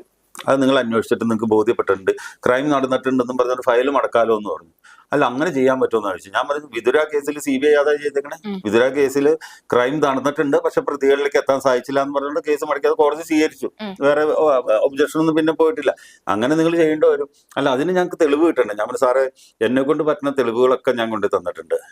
അതിന് ഇനി ഡെവലപ്പ് ചെയ്ത് എന്തെങ്കിലും തന്നെങ്കിൽ അതും തരാൻ തയ്യാറാണ്. ഇതിൽ കൂടുതൽ ഒരാളെ കൊണ്ട് ചെയ്യാനായിട്ട് സാധിക്കില്ല. അവരും ചോദിച്ചു, എന്തിനാണ് താങ്കൾ ഈ ക്രൈംബ്രാഞ്ചും ചോദിച്ചു, CBI 1ാം പതിപ്പും 2ാം പതിപ്പും എന്നോട് ചോദിച്ചു, താങ്കൾ എന്തിനാണ് ഇതിന്റെ പുറകെ ഇത്ര നാൾ നിൽക്കണേ? ആദ്യത്തെ പതിപ്പ് CBI ചെന്നപ്പോ അൻവർഷൻ സാറ് തമാശയായിട്ടാണ് പുള്ളി ചോദിച്ചത്. പക്ഷെ പുള്ളി കാര്യത്തിൽ ചോദിച്ചെന്ന് മനസ്സിലായി. സോബിക്ക് ഇതിൻ്റെ അകത്ത് എന്തെങ്കിലും പ്രത്യേക ഒരു താല്പര്യം ഉണ്ടാവും ഈ കേസിൻ്റെ അകത്ത്. സ്വാഭാവികമായിട്ട് ആൾക്കാർ ഞാൻ ഉണ്ടെങ്കിൽ അങ്ങനെ ഉണ്ടായിക്കോട്ടെ, ഉണ്ടെങ്കിൽ നിങ്ങൾ അത് ആദ്യം തെളിയിക്കാൻ പറഞ്ഞു. അത് എളുപ്പമല്ല, ഞാൻ ജീവിച്ചിരിക്കുന്ന ആളല്ലേ. അത് എന്നിട്ട് ഇവര് എന്റെ ഡ്രൈവറുടെ മൊഴി എടുക്കാൻ വിളിച്ചു. ഞാൻ ഡ്രൈവർ ഈ സംഭവ സ്ഥലത്തൊന്നുമില്ല, അപകടം കഴിഞ്ഞിട്ട് പുള്ളി വന്നെ. ഞാൻ വണ്ടി സർവീസ് ചെയ്യാൻ കൊടുക്കാനായിട്ട് പുള്ളിനെ വിളിച്ചിട്ട് പുള്ളി വന്ന പുള്ളിയോട് ചോദിക്കണേ, ഞാൻ ഏത് ടൈപ്പ് മദ്യമാണ് കഴിക്കണേ, ഏത് ടൈപ്പ്? അപ്പൊ അവൻ പറഞ്ഞു, ഞാനൊരു 30 വർഷമായിട്ട് ചേട്ടനറിയാം, ഇന്നവരെ അദ്ദേഹം മദ്യപിച്ചോ പോലിച്ചോ ഞാൻ കണ്ടിട്ടില്ല. നീ അറിയാതെ കഴിക്കണ്ടാവും, എന്നാലും ഒന്ന് കാണൂലേ സാറെന്ന്. അതിനിട്ട് ഞാൻ ചെന്നപ്പോ അന്ന് ചെല്ലുമ്പോൾ എനിക്ക് 52 വയസ്സായി. ഇവരുടെ അടുത്ത് ഇപ്പൊ 57 വയസ്സായി. അന്ന് ചെല്ലുമ്പോൾ ഞാൻ സാറേ എനിക്കിപ്പോൾ 52 വയസ്സാണെന്ന് പറയാം. നിങ്ങൾ എൻ്റെ ശരീരത്തിൽ ചോര ഊറ്റി പരിശോധിച്ചോ, എൻ്റെ ഒരു ആൽക്കഹോളിൻ്റെ ഒരു അംശം, കള്ളിൻ്റെ അല്ലെങ്കിൽ വൈൻ്റെ അംശം, ഒരു പുകയുടെ അംശം അല്ലെങ്കിൽ ഡ്രഗ്സിൻ്റെ അംശം എൻ്റെ ശരീരത്തിലില്ല. അതെൻ്റെ ക്രെഡിറ്റ് ആയിട്ടൊന്നും അല്ല പറഞ്ഞാൽ, എന്നെ കൊണ്ട് സാധിക്കാതെ പോയ കാര്യം. അതുകൊണ്ട് തന്നെ ഞാൻ കണ്ടത് സത്യമുള്ളതാണ്, കണ്ടിൽ തന്നെ ഉറച്ചു നിൽക്കുമെന്ന് പറഞ്ഞു. നിങ്ങൾക്ക് അതിനെ കണ്ണിക്കാൻ പറ്റുമെന്ന് നിങ്ങൾ ചെയ്തോളാൻ പറഞ്ഞു. ഇവരന്വേഷിച്ചിട്ട് ഞാൻ വണ്ടി ബാംഗ്ലൂർ TVS സർവീസിന് കൊണ്ടുപോയെന്നൊക്കെ പോയി അന്വേഷിച്ച് കളഞ്ഞവർ. ഒന്ന് ആലോചിച്ച് നോക്കിക്കേ. അപ്പൊ ഞാൻ പറഞ്ഞത് ബാംഗ്ലൂർ പോയതാണ്, വണ്ടി പോയി സർവീസിന് പോയതെന്ന് അവർ. കഴിഞ്ഞിട്ട് പിന്നീട് ഒരു ദിവസം ഞാൻ TVSന്റെ അവിടെ ബെൻസിന്റെ സ്ഥലത്ത് നിന്നപ്പോൾ അവർ പറഞ്ഞു, അവർ മലയാളി ഉണ്ടായിരുന്നു, കാസർഗോഡുകാരൻ. പുള്ളി എന്നെ അറിയണേ. പുള്ളി പറഞ്ഞു, സാറിനെ അന്വേഷിച്ച് ഇങ്ങനെ CBIക്കാർ വന്നായിരുന്നു, മറ്റേ കേസിനായിരുന്നു. അതിന്റെ പകുതി ഒന്ന് ആലോചിച്ച്. ഞാൻ ആ വഴിക്ക് പോയിട്ട് നിങ്ങൾ ഡ്രൈവർ ചോദിക്കാം, നിങ്ങൾ പോണ വഴിക്ക് തിരുനെൽവേലി എത്തുന്നതിന് മുമ്പ് ഇങ്ങനെ ഒരു കടയുണ്ടായിരുന്നു, അവിടെ ഇറങ്ങി ചായ കുടിച്ചില്ല. ഇതൊക്കെ നോക്കിക്കൊണ്ടിരിക്കണ. ഇത് ഞാൻ എന്തോ ആയിക്കോട്ടെ, പറഞ്ഞത് മാത്രം അവര് ചെയ്താൽ പോരായിരുന്നു. അവര് പക്ഷെ എന്നെ എവിടെയെങ്കിലും ഒന്ന് കൊടുക്കാൻ അവർ നോക്കിയത്, ഒന്നും കിട്ടിയില്ല അവർക്ക്. ആപ്പാടുള്ള ഈ കലാഭവനുമായിട്ട് ബന്ധപ്പെട്ടു വന്ന കുറച്ച് വിസ സംബന്ധമായിട്ടുള്ള കേസുകൾ, അത് ഞാൻ ചെല്ലുമ്പോൾ നമ്മുടെ സ്വഭാവ സർട്ടിഫിക്കറ്റാണ് ഞാൻ ചെന്നത്. അത് ഞാൻ ചെന്നപ്പോൾ ഞാൻ ഇന്ന ആളാന്ന് പറഞ്ഞു, ഇത്ര കേസ് എനിക്കുണ്ട്, ഇതിന്റെ കാരണം എന്നാണെന്ന് പറഞ്ഞാൽ കറക്റ്റ് അങ്ങോട്ട് കൊടുത്തു. പിന്നെ അവർക്ക് ഉത്തരവില്ലല്ലോ ചോദിക്കാൻ. പിന്നെ ഞാൻ ഇന്നാന്ന് പറഞ്ഞുകൊണ്ട് കൊണ്ടേ കൊടുത്തു കഴിഞ്ഞിട്ട് പിന്നെ അതിലുപ്പുറം എന്നെ ചോദിക്കണേ, ഒന്നും ചോദിക്കാണ്ടായില്ല. നമ്മളങ്ങനെ പിന്നെ ചെന്നിട്ടാണ് നമ്മൾ അവരോട് സംസാരിച്ചത്. പക്ഷെ അവരത് നമ്മള് ഈ CBI ഓഫീസിലേക്ക്, ഞാൻ ആദ്യമായിട്ട് CBI ഓഫീസിലേക്ക് ചെല്ലുമ്പോൾ, നമ്മൾ CBI എന്നൊക്കെ പറയുമ്പോൾ ഇപ്പൊ മാഡത്തിന്റെ മനസ്സിലാണെങ്കിലും ഇപ്പൊ കേൾക്കണ മനസ്സിലാണെങ്കിലും CBI ഡയറക്ടർ കുറിപ്പ് എന്ന് പറഞ്ഞ SN സ്വാമിയുടെ സിനിമ ഉണ്ടല്ലോ, അതിനകത്ത് മമ്മൂട്ടി വന്ന് കേസ് ഭയങ്കരമായിട്ട് തെളിയിക്കുന്ന ആ ഒരു മനസ്സല്ലുണ്ട്. ഞാൻ ഈ പറഞ്ഞ മണ്ടനായിട്ടാന്ന് എനിക്ക് പറഞ്ഞു. ഞാൻ CBI ഓഫീസിലേക്ക് ചെല്ലുമ്പോൾ മമ്മൂട്ടിയുടെ ഒരു പ്രതിപുരുഷനായിരിക്കും അവിടെ ഇരിക്കണേന്ന് ഓർത്തോണ്ടാ ചെല്ലണത്. ആ ചെല്ലുമ്പോൾ അവിടെ ഇരിക്കുന്ന ഉദ്യോഗസ്ഥനെ ആദ്യം എന്നോട് പറഞ്ഞു തരാന്നിട്ടെ, സോബി 6 മാസം കൊണ്ട് 3000 കിലോ സ്വർണം ഇറക്കിയ ആൾക്കാരാണ് സോബിക്ക് ഓപ്പോസിറ്റ്. അവരോടെ മത്സരിക്കണേ, അതിന് ത്രാണി ഉണ്ടെങ്കിൽ ഇവിടെ സംസാരിച്ചാൽ മതിട്ടെന്ന് പറഞ്ഞു. ഞാൻ പറഞ്ഞേ സാറ്, ഞാൻ മത്സരത്തിന് വന്ന ആളൊന്നുമല്ല, കണ്ട കാര്യം പറയും. ഈ സംസാരിച്ചതിന്റെ ഇടയ്ക്ക് ഞാൻ തിരിച്ചു ചോദിച്ചു, 6 മാസം കൊണ്ട് 3000 കിലോ സ്വർണം ഇറക്കിയ ആളെന്ന് സാറ് പറഞ്ഞില്ലേ, അവരാ ഇത് ചെയ്തതെന്ന് പറഞ്ഞില്ല. അങ്ങനെയാണെങ്കിൽ അവർ സാറിന് പിടിക്കാൻ പറഞ്ഞെന്ന് പറഞ്ഞു. ഒന്നും മിണ്ടിയില്ല അതിന്റെ ഇടയ്ക്ക്. അവരോർത്ത് ഇങ്ങനെ എന്തെങ്കിലും. അത് കഴിഞ്ഞിട്ട് ഇതെല്ലാം കഴിഞ്ഞിട്ട് CBIക്കാരുടെ ഭാഗം ഒരു സമ്മാനം എനിക്ക്, ഒരു കേസ് CBIനെ വഴി തെറ്റിച്ചു എന്നും പറഞ്ഞുകൊണ്ട്. അപ്പൊ CBIനെ വഴി തെറ്റിച്ചും കേസിട്ട് മാധ്യമങ്ങൾ ഭയങ്കരമായിട്ട് വാർത്ത കൊടുത്തു. അത് മാധ്യമങ്ങൾ കുറ്റം പറഞ്ഞ എന്തിനാ, നിങ്ങൾക്ക് ഒരു വാർത്ത കിട്ടുന്നിടത്തല്ലേ നിങ്ങൾ ഇടണം. CBIക്കാർ തന്നെ പറയാ കൊടുത്തു. അത് കഴിഞ്ഞിട്ട് അത് ഞങ്ങൾ കോച്ച് ചെയ്യാനായിട്ട് ഹൈക്കോടതി കൊടുത്തപ്പോൾ അതിന്റെ പേപ്പർ എടുത്തു വെച്ചിട്ട് ആ ജഡ്ജി CBIയുടെ വക്കീലിനോട് എത്ര രൂക്ഷമായ ഭാഷയിലെ പറഞ്ഞെന്ന് അറിയാമോ, നിങ്ങൾക്ക് കേസ് തെളിയിക്കാൻ പറ്റേണ്ട സാക്ഷി പറഞ്ഞ ആൾക്കാർക്കെതിരെ ഈ കേസ് എടുക്കാൻ സാധിക്കില്ല എന്ന് പറഞ്ഞു ഭയങ്കരമായിട്ട് ഷൗട്ട് ചെയ്തിട്ടാ കളഞ്ഞ്. പിന്നെ ഇപ്പൊ പുനരന്വേഷണം വന്നു കഴിഞ്ഞപ്പോ ബച്ചു കുര്യൻ സാറ് എന്നെക്കുറിച്ച് നല്ല ഹിസ്റ്ററി എഴുതിയിട്ട 2-3 പാരഗ്രാഫ് എഴുതിയിട്ട ആ കേസ് അവസാനിപ്പിച്ചെന്നെ.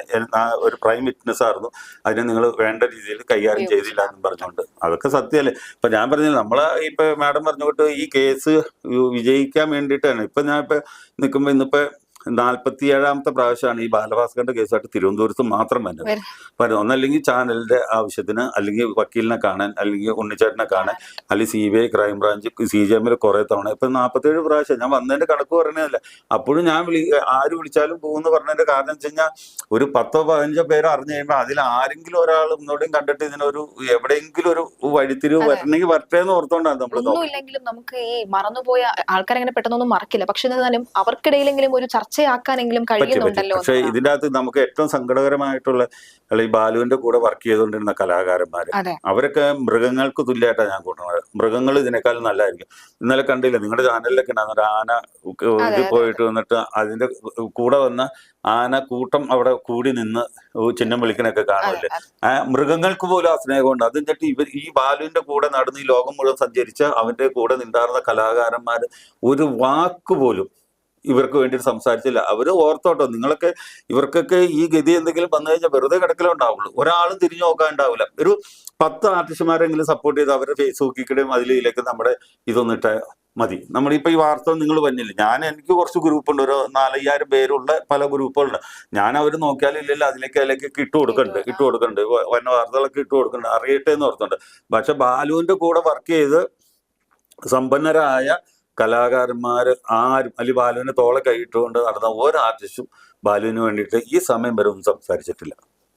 ഈ അദ്ദേഹം മരിച്ചു കഴിഞ്ഞ എനിക്ക് തോന്നുന്നു ഒരു 3 വർഷം മുൻപൊക്കെ തന്നെ അദ്ദേഹത്തിന് ഏറ്റവും അടുത്ത സുഹൃത്തുക്കളുമായിട്ട് ഒരു ചർച്ച ചെയ്യാൻ ഒരു അവസരം കിട്ടിയപ്പോൾ ഞാൻ ചോദിച്ചിരുന്നു ബാലഭാസ്കറുമായി ബന്ധപ്പെട്ട ചോദ്യങ്ങൾ. വൈകാരികമായ ഉത്തരമല്ലാതെ മറ്റു ചോദ്യങ്ങൾ വേണ്ട എന്നുള്ളൊരു കാര്യം അവർ പറഞ്ഞിട്ടുണ്ടായിരുന്നു. അതായത് മറ്റ് കാര്യങ്ങൾ പറയേണ്ടതില്ല, അതെന്തായാലും കേസ് അന്വേഷണം നടക്കുകയല്ലേ, ആ വഴിക്ക് നടക്കട്ടെ എന്ന് പറഞ്ഞ് ഫുൾ സ്റ്റോപ്പ് ഇടുന്ന സാഹചര്യമാണ് ഉണ്ടായിരുന്നത്. അവരും ഒരുപക്ഷെ ഭയക്കുന്നുണ്ടായിരിക്കും അല്ലോ, നാളെ ഈ ഒരു അവസ്ഥ നാളെ താങ്കൾക്കും ഉണ്ടാകുമെന്ന്, എനിക്കും ഉണ്ടാകുമെന്ന് കരുതി, അല്ലെങ്കിൽ ഒരു ധൈര്യക്കുറവാണോ, അല്ലെങ്കിൽ ഈ ഫീൽഡിൽ നിൽക്കാൻ കഴിയില്ല. എനിക്ക് എന്താ കുഴപ്പമുണ്ടായിരുന്നിട്ട്? ഇപ്പൊ നമുക്ക് കുറച്ച് മാനസിക പീഡനകൾ ഇതൊക്കെ വന്നു, നമ്മൾ തരണം ചെയ്തു. നമ്മളൊരു കലാപ്രവർത്തകൻ, അങ്ങനെയൊന്നും വെക്കുന്നൊന്നും കലാകാരൻ തളരില്ല. ഇപ്പൊ ഞാൻ ഒരു കലാപ്രവർത്തകൻ അവന് പേഴ്സണലായിട്ട് എന്തെങ്കിലും ഹരാസ് ചെയ്യുന്ന സാധനം വന്നാൽ ചിലപ്പോൾ അവന് വെക്കുന്ന ഫീൽ ചെയ്യും. കലാകാരന്മാരൊരു പൊതുവെ ഉള്ള ഒരു കുഴപ്പമാണ് അവർ വെക്കുന്ന. ഈ നമ്മുടെ മുകേഷ് ഇല്ലേ, MLA മുകേഷ്, ഇപ്പൊ രാഷ്ട്രീയം പറഞ്ഞല്ല കേട്ടോ, അദ്ദേഹം ഈ തവണ നിന്നില്ല, ഇലക്ഷന് നിന്ന് കഴിഞ്ഞപ്പോ പുള്ളിയുടെ ഒരു ഇന്റർവ്യൂ ഞാൻ ഇന്റർവ്യൂ കണ്ടപ്പോ അദ്ദേഹം ഒരു വാക്ക്, എന്തോ ഒരു കമന്റ് ആൾക്കാർ പൊതുവെ കൂടി നിന്നപ്പോ പുള്ളിക്കെതിരെ പറഞ്ഞപ്പോ പുള്ളി പറഞ്ഞു, ഞാൻ ആദ്യമൊക്കെ നിന്നപ്പോ വരുമ്പോ എന്നോട് എന്തെങ്കിലും പറയുമ്പോൾ എനിക്ക് പിന്നെ അന്നത്തെ ദിവസം വേറൊരു പ്രചരണത്തിന് പോകാനായിട്ട് തോന്നില്ല. ഞാനൊരു കലാകാരനാണ്. ഇപ്പൊ അത് കേട്ട് ശീലമായി, എനിക്കിത് പ്രശ്നമല്ല. അദ്ദേഹം പറഞ്ഞ് കറക്റ്റാ, ഒരു കലാകാരന്റെ മനസ്സത്. നമ്മൾ വെക്കുന്ന എന്തെങ്കിലും നമ്മളെ ഇൻസൾട്ട് ചെയ്യുന്ന രീതിയിൽ വന്നാൽ നമ്മൾ ചിലപ്പോൾ വെക്കുന്ന അപ്സെറ്റ് ആയിട്ട് നിൽക്കും. പക്ഷെ ഈ ബാലുവിന്റെ ഫ്രണ്ട്സ് എന്തിനാ അതിന് മടിക്കുന്ന, എന്തിനാ അതിൽ സംശയം ഉണ്ടെന്ന് പറയുന്നതിന് അവർക്ക് തന്നെ കുഴപ്പം. സംശയം ഉണ്ടെന്ന് പറഞ്ഞതിന് വലിയ കുഴപ്പമുണ്ടോ? അല്ല, ഞങ്ങൾക്ക് ഒരു സംശയം ഉണ്ട് കേട്ടോ. ഇപ്പൊ കോടതിക്ക് സംശയമുണ്ട് ഇത് കൊലപാതകമാണെന്ന്. ബഹുമാനപ്പെട്ട ഹൈക്കോടതി എഴുതിയേക്കണ ഷാജഹാൻ സാറ് കഴിഞ്ഞ ദിവസം പറയണ കേട്ടില്ല, കറക്റ്റ് അദ്ദേഹത്തിന്റെ ചാനലിൽ പറയുന്നുണ്ട് സംഗതി. ഈ മറ്റേ ബച്ചുകുര്യൻ സാറ് കൃത്യമായിട്ട് പറയാതെ പറഞ്ഞേക്കുവാണ് ഇത് കൊലപാതകമാണ്. ഒരു വർഷം മുമ്പ് വന്നേക്കണ പറഞ്ഞേക്ക. അപ്പൊ സംശയം ഞങ്ങൾക്ക് ഇപ്പൊ സംശയം തോന്നണ്ടോ എന്ന് പറയുന്നതിന് എന്താ കുഴപ്പം? അത് കുഴപ്പമില്ല. അല്ല, സംശയം ഉണ്ടെന്ന് പറഞ്ഞ ഓക്കെ. അതല്ല, ഞങ്ങൾക്ക് തോന്നണ്ടെന്ന് പറഞ്ഞതിന് ഒരാളെയും പേടിക്കേണ്ട കാര്യമില്ല. പക്ഷെ അതുപോലെ അവർ പറയാത്തത് വളരെ ദുരന്തമാണ്. ഈ പറഞ്ഞ കാര്യങ്ങളൊക്കെ ഇങ്ങനെ തന്നെ.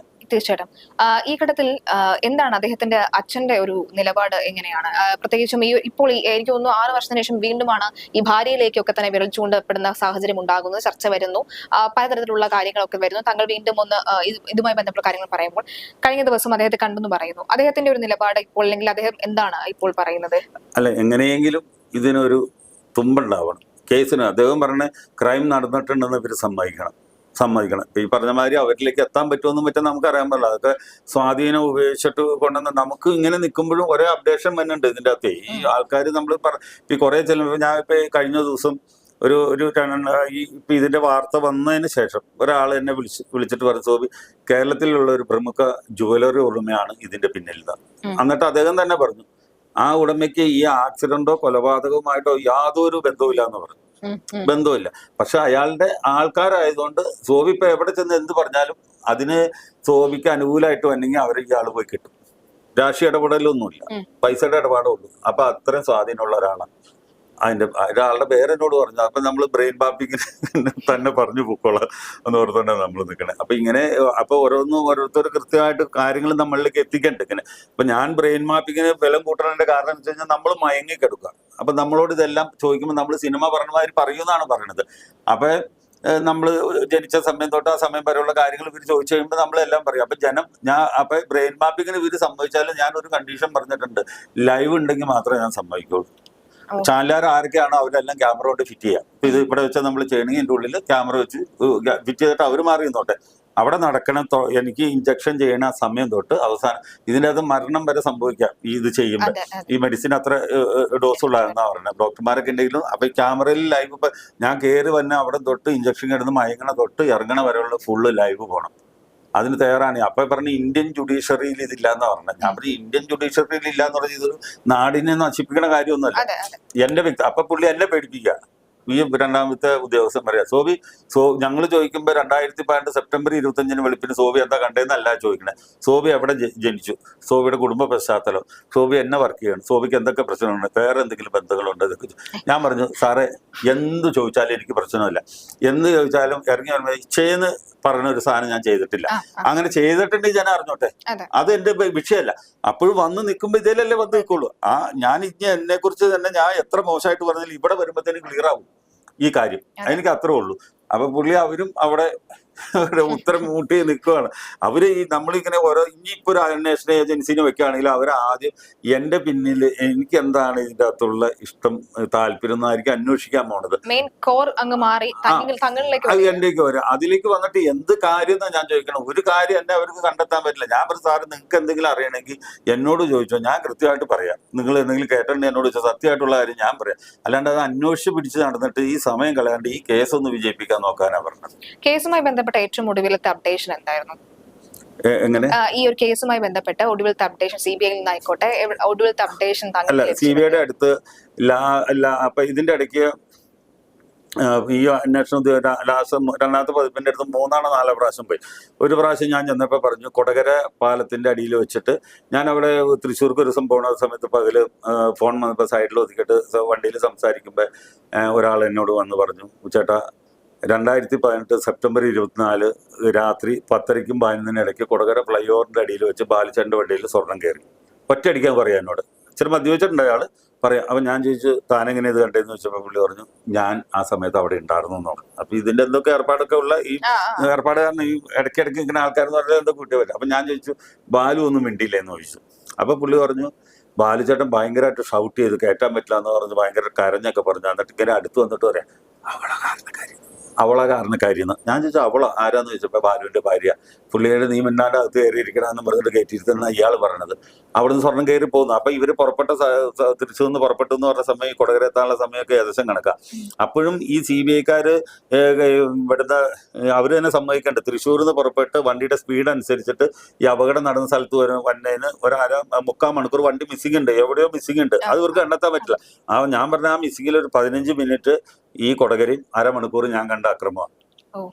അപ്പൊ കറക്റ്റ് ആവും ഈ സംഭവങ്ങൾ. ഇത്രയും ഞാൻ പറഞ്ഞു കഴിഞ്ഞിട്ട് എന്നെ വിളിച്ച് അവര് പറയണ്ടേ. അവരെ അപ്പോൾ ഞങ്ങൾ കണ്ടിരുന്നു, സംസാരിച്ചിരുന്നു അവരിങ്ങനെയാണ് പറഞ്ഞത്, അല്ലെങ്കിൽ അവർ നിഷേധിച്ചു എന്ന് പറഞ്ഞെങ്കിൽ അവരെ എന്നെ ഒന്നിച്ച് ചോദിക്കട്ടെ എന്താണ് സംഭവിച്ചെന്നുള്ള ഒരു വിവരം എന്നോട് തന്നിട്ടില്ല. അത് കഴിഞ്ഞിട്ട് ഈ കഴിഞ്ഞ മാർച്ച് 15-ാം തീയതി ഞാൻ CBI ഓഫീസിലെത്തി രേഖാമൂലം ലെറ്റർ കൊടുത്തു കഴിഞ്ഞാൽ അപ്പൊ ഞാൻ പറഞ്ഞത് ഇവിടെ രേഖപ്പെടുത്തണം എന്ന് പറഞ്ഞു അവരുടെ ബുക്കിൽ. അവർ പറഞ്ഞു അത് പറ്റില്ല എന്നോ. ഞാൻ പറഞ്ഞു എന്താ സാറേ പറ്റില്ലാത്ത? അല്ല അങ്ങനെ ഞങ്ങൾക്ക് റൂളില്ല. ഇവർ നമ്മൾ എന്തെങ്കിലും പറയുമ്പോഴത്തേനും അപ്പൊ അവർക്ക് റൂളില്ല എന്ന് പറഞ്ഞു. എന്ത് റൂൾ? ഞാൻ പറഞ്ഞു സാർ ഒന്ന് എഴുതി വെക്കണേ എന്താ റൂൾ എന്ന് ചോദിച്ചു.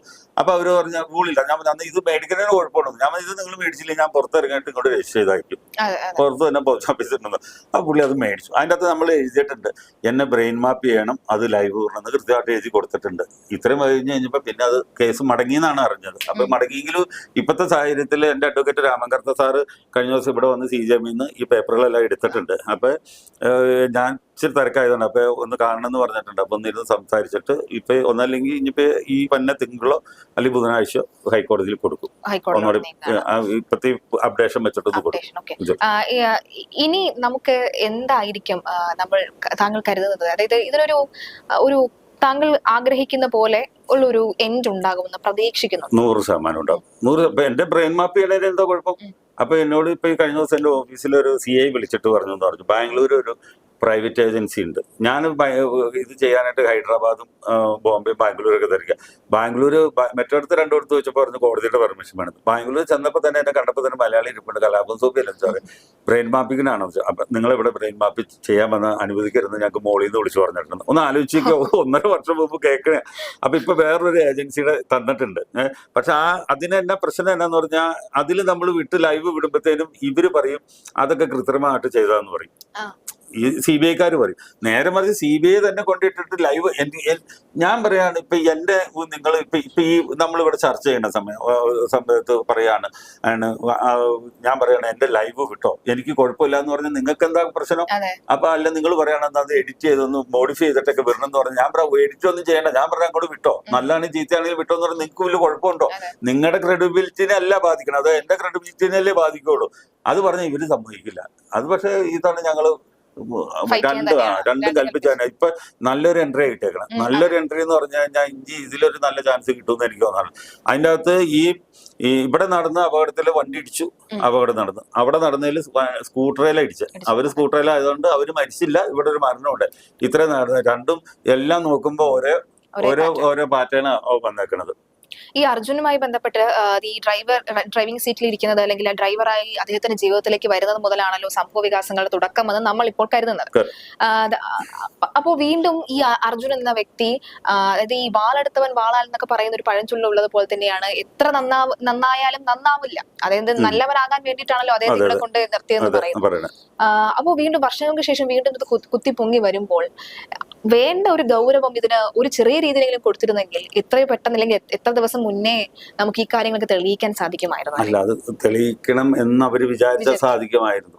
തെളിയിക്കണമെന്ന് വിചാരിക്കണ്ടേ? അവരാരാ വിചാരിക്കേണ്ട? ജനങ്ങൾ. അതാ ഞാൻ പറഞ്ഞു, ഈ കലാകാരന്മാരുടെ ഒരു കൂട്ടായ്മ ഇതിനുണ്ടായില്ല. ഇപ്പൊ നമ്മൾ സാധാരണ ഏതെങ്കിലും ഒരു ബസ് ഡ്രൈവറെ മരിക്കണേ അവരുടെ അസോസിയേഷൻ, ഓട്ടോ മരിക്കണേ അവരുടെ അസോസിയേഷൻ ഉണ്ട്. വേറെ എന്താണെങ്കിലും എല്ലാത്തിനും, സ്റ്റുഡൻസ് ആണെങ്കിലും എല്ലാത്തിനും അവരുടെ അസോസിയേഷൻ സംഘടനയാണ്. ഇപ്പൊ കേരളത്തിൽ ഈ പ്രബലരായിട്ടുള്ള ഇവരുടെ ഒരു ദിവസത്തെ ധാരണ ഉണ്ടായാൽ മതിയായിരുന്നു. ഈ 6 വർഷത്തിനിടയ്ക്ക് എപ്പോഴെങ്കിലും ഒരു ദിവസം എന്നെ മാറ്റി എഴുതുക. എന്നോട് അവർക്ക് ദേഷ്യമായിരിക്കും. സോബി ജോർജിനെ അങ്ങ് മാറ്റി നിർത്തിയിട്ട് എന്നെ വിളിക്കണ്ട, ബാലഭാസ്കറിന്റെ കേസ് അന്വേഷിക്കണം എന്നൊരു സാധനം അവർ വെക്കാം. പക്ഷെ അവരെ വെക്കുമ്പോഴും അവർക്ക് പ്രശ്നം എന്താണെന്ന് വെച്ച് കഴിഞ്ഞാൽ എങ്ങനെ കറങ്ങി തിരിച്ചാലും എന്റെ അടുത്തല്ലേ അവസാനം വരുള്ളൂ. ഇത് ഏക വിറ്റ്നസ് അല്ലേ വരുള്ളൂ. അതിന് പറ്റാത്തോണ്ടാണെന്ന് അറിയില്ല. ഈ പൂജപ്പുരയിൽ 1 വർഷം തികഞ്ഞപ്പോൾ എല്ലാ കലാകാരന്മാരും ഒത്തുകൂടിയിട്ടുണ്ടായിരുന്നു. അവിടെ ഒരു വൈകാരികമായിട്ടുള്ള നിമിഷമായിരുന്നു. കരയുന്നു, ഓരോ നിമിഷം പറയുന്നു, കണ്ടിരിക്കുന്നവർ പോലും കരഞ്ഞു പോകുന്ന ഒരു കലാകാരന്മാരിൽ അഭിനയിക്കാൻ നല്ല മിടുക്കരാ. അങ്ങനെ ഒരു സാഹചര്യം ഉണ്ടായിരുന്നു.